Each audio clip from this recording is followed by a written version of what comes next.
So just a quick video of the electronic emergency brake.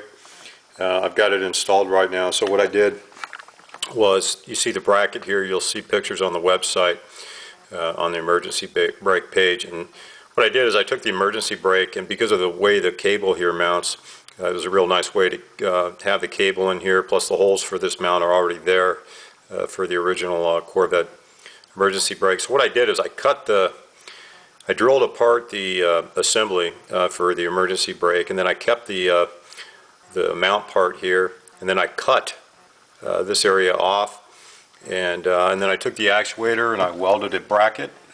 There's a little bit of an angle. Here's a nut. You can see where it's attached here with a 1/4-inch bolt, and then I've got 2 bolts going down to the frame here. One there where I've got the grounds, and then here, and then what I did up here was I put a little switch in there, and that once that's fully disengaged, I'll get a green light, and then once it starts to pull back again, I'll get a red light. And so anyway, it worked out really well. It was very simple. Check out the pictures on the website. Here I've got a little switch panel just to test it. I've got a little aircraft thumb switch, and so basically you can see the actuator. I think you can see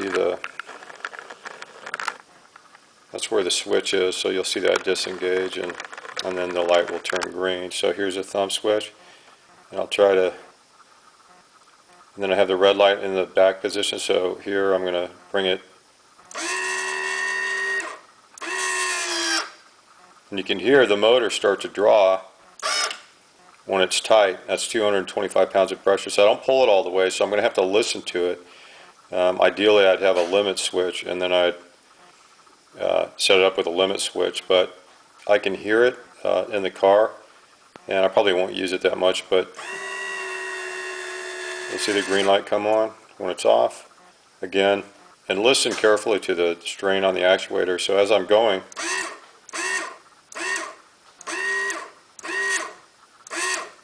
now it's starting to load up, and you can hear it, so you'll get accustomed to what's tight. You can test it and everything and listen to it. You definitely don't want to go all the way though, so that's the only drawback, unless you use a limit switch going in the on position. But your cable can stretch. You'd be adjusting it all the time, so I don't want to do that. I'm just going to listen to it.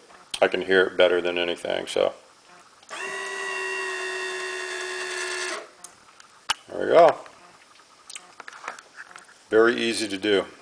The whole thing that made me do this was the fact that the catch inside the emergency brake cable kept coming loose, and I bent the spring on the inside to see if I could get it to work, and it kept coming undone. So I was like, screw it, I'll just do this. This is pretty simple.